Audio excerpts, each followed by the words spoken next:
Welcome back to the Runner Soul. This is the place where running meets science stride by stride.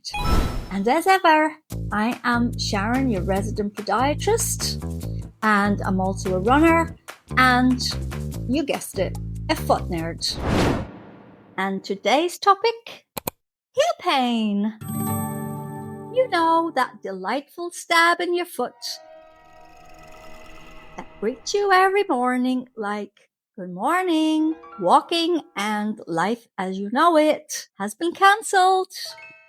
If you've ever taken those few first steps out of bed and immediately questioned your life choices, this episode, it's definitely aimed at you. What is actually going on in that foot of yours? So let's demystify this. Now, most heel pain, especially if it's worse in the morning, is likely to be plantar fasciitis. Now, that's a fancy way of saying the thick band under your foot is irritated because you have been abusing it. Now, that band is called the plantar fascia, and it acts like a shock absorber. But when it's overworked or it's tight or it's been abused, then it develops little tiny micro tears. And then your body responds with inflammation and pain. Because where there's inflammation, there's usually pain.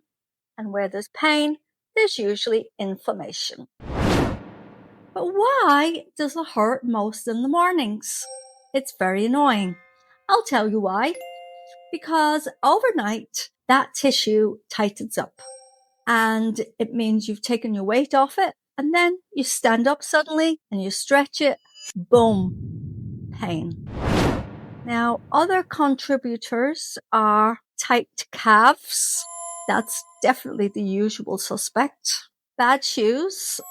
Yes, your favorite worn out trainers that might have been expensive when you bought them 5 years ago are probably guilty. Standing too long. If you are, say, got an occupation where you're standing, like chefs, for instance, they stand for long periods on concrete floors. You might be a teacher on your feet a lot. You may work in retail where you're on your feet a lot. So definitely standing too long is a definite contributor. And then suddenly you start thinking to yourself, oh, I'm going to get fit overnight. And you rush out there and you start exercising, you go for a run and you haven't run before. So no, your foot didn't betray you. There is a reason. And once we find the reason, we can work on the solution. We are going to work on the 2-week recovery plan. No, there's no magic involved. Just going to give you things that work. Now let's be clear. This isn't a miracle cure. It's a do the boring stuff consistently and your foot stops hating you plan. So we have a few steps that we have to go through. And the first step is stop poking the bear. Now we're going to do that from day 1 to 14. So translation of stop poking the bear is stop doing the thing that caused the pain. Are you running? So pause it. You're doing long walks just to loosen up? That's not helping. Are you standing for hours and hours? Reduce it if you can. Get a letter from your doctor or your podiatrist for your work, because if they have a letter, they have to reduce your duties. You don't need full bed rest. You're not a Victorian. You are not a princess, but you do need to reduce stress on that foot. But think of it like this. If you keep irritating it, you're setting back your healing clock every single day. Step 2, ice therapy. Yes, I know it's basic, but just do it anyway. And I want you to do that for 7 days. And the best way to do that is get a bottle of water, put it in the freezer for a few hours, and then roll your foot over the frozen water bottle. Try to do it for 10 to 15 minutes and 2 to 3 times a day. Is it glamorous? No. Does it work? Also no. Haha, just kidding. It absolutely does work. I wouldn't be giving it to you if it didn't. So here's a bonus. It numbs the pain and it makes you feel like you're doing something, which we all enjoy, feeling like we're making progress. And it also helps to exercise that fascia. So it's a win-win. Step 3. I'm sorry. Yes, it's stretching. That part that everybody skips, but please don't. If you only do one thing from this episode, please make it your stretching exercises. Now, so the morning before you stand, this is very crucial. Do not jump out of bed like an action hero. Nope, before you get out of bed, I want you to sit up. I want you to grab those toes, pull them gently towards you, and hold for 20 to 30 seconds. I want you to repeat that 3 times, and then each day try to increase it. So, go from 3 to 6 times, but just start with the 3 times. Do that for a few days and then go up to 4 times and then 5 times and then 6 times. Now, this prevents that first step betrayal. So you'll thank me. Now, in addition to stretching the toes before you get out of the bed, it's also very important for you to do calf stretches. And I need you to do them at least 2 to 3 times daily, which isn't much. And you can do them standing up, you can do them at home, you can do them when you're in the toilet. No excuses. Because here's the truth. Your heel pain is often all your calves' fault. They've got so tight, they're pulling on everything, so we need to stretch them out. So let me explain the best calf stretches. I want you to lean against the wall, the back leg is straight, heel down, touching the floor, and then I want you to get your front leg, and that's going to be bent, and I want you to just bend in towards the wall with the back leg straight and stretched and heel on the ground. So I want you to hold for 30 seconds and then switch sides. Now, if your calves are tight, they'll yank on your heel all day like an annoying little younger brother or sister. But it's really important that you do these stretches, and you'll know yourself as soon as you do them. You'll see how tight they are. And also, it's very likely you'll see that there's a difference between the 2 legs. You'll find that maybe one is tighter than the other. Why do you need to bother with strengthening techniques? Well, I'll tell you why. Because weak feet are dramatic. And we need you to do this for day 5 to day 40. Because once the pain starts easing, don't just celebrate and stop everything. We have to build resilience. So I'll give you a few strengthening little exercises. Very simple. Get a little towel and scrunch it between your toes and just try and get the towel and scrunch it under the toes and try and get as much towel under the toes as you can. Then another trick is picking up your socks. Yes, your foot now does the chores. We're teaching your foot new tricks. They'll be making a cup of tea in a minute.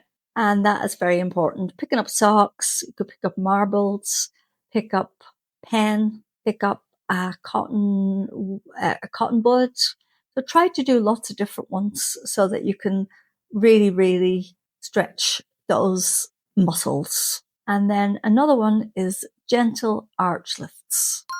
So I want you to lift your arch, make a little bridge, and down again. Make a bridge, and down again. Make a bridge, and down again. Repeat that about 10 times. And then I want you to do on the outside of your foot do an arch, and then on the inside of your foot, also do the arch. Now, it'll feel a little bit tight, maybe a little bit painful, but the tighter it feels, that just shows you this work needs done. And why does all this matter? Well, if you only reduce the pain, but you don't build strength, it's coming back. So we don't just want to treat the symptoms, put a little band-aid on them and get you a quick result, and then you're back to square one, and chances are the pain will come back probably at the worst possible time. So let's nip this in the bud. Let's find a solution to the problem so it doesn't come back. Next on my hit list are your shoes. And believe it or not, they are your secret villain. They are the wolf in sheep's clothing. So let's talk about your footwear. If your shoes are flat, worn out, super comfy, but zero support, if you can pick them up and bend them like it's a little elastic band, like there's nothing to them, then they're not helping. And chances are they are the accomplices. So what you want is, you want some good arch support in your footwear. You want some cushioning. You want stability. Of course, you need all those things, but we don't want your shoes to feel like a slipper, because that's not what we want in a pair of shoes. Definitely not for your day-to-day wear. So also, I'd suggest that you stop walking barefoot on your hard floors at home. I know it feels natural, it feels nice, but so does regret. So I'd suggest you get yourself a pair of Archies, a pair of slides that've got that arch support in them, a pair of Birkenstocks. You know the idea. What does progress actually look like? Well, let's manage some expectations. By the end of week 1, you should notice that the morning pain, it's still there, but much less intense. And you're not limping like a pirate anymore. I'd also suggest that before you start the plan, you give the pain a number between 1 and 10. And then I want you to write down the date and also what number of intensity. So 1 to 10. So if it's 10, then that means absolutely painful, can't move, worst pain of your life. If it's 8, then yeah, very, very painful, but you can still walk about and stuff. So try and give it a number, so then we can check on the progress and we can make some comparisons. Now, the end of week 2. You should noticeably see a reduction in pain. Walking should feel normal-ish again. And if you expect zero pain in 3 days, you'll quit early. This is a steady improvement situation. You cannot get rid of pain instantly. There's nothing that will give pain instantly like that. So you've got to focus on the progress, and that's why we need to start with a number. And then after the 2 weeks, we'll see what number you're at. Now, don't be surprised if, say, the number you start with is 10, and then at the end of 2 weeks, it's 7.5. Now, you might think, oh, but the pain's still there. That's no good. We haven't fixed it. No, but let's compare the numbers. Once we get that trajectory going in the right direction, once that pain starts to lower, it will lower until it disappears. Because we can't go from pain to no pain. It's impossible. So we want to make steady progress, and we want to see that progress. We want to see that level of pain reduce until it's no more. Let's put our big pants on and talk about the mistakes that will ruin your progress. Now, let me save you some frustration. Now, I don't want you to think, oh, it feels better. I think I'll go for a run. No, you will not. You might think, feels much better. I'll just skip the stretches. I don't need to do them anymore. No, your heel will remind you that you haven't done them. You might think, I can wear these bad shoes, my favorite shoes at home. that doesn't matter. I'm only at home, but just think about how many hours you spend at home. Because yes, that time that you spend on those bad shoes, it definitely counts. And then if you do everything for 2 days, then nothing. That's classic. You start off being really enthusiastic, and then you wane, and then you forget, and then you say you're busy, and then before you know it, you've given up. Because consistency beats motivation every single time. And this is your life we're talking about. This is your mobility. This is your balance. This is your activities. You don't want to be sitting at home because you're in so much pain that you can't walk the dog.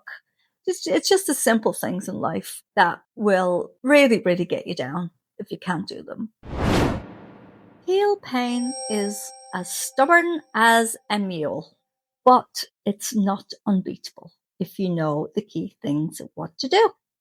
So I want you to give it 2 weeks of taking away some of the stress, more stretching, better support, and your foot will very likely stop filing complaints against you. Thank you for striding through this episode with me.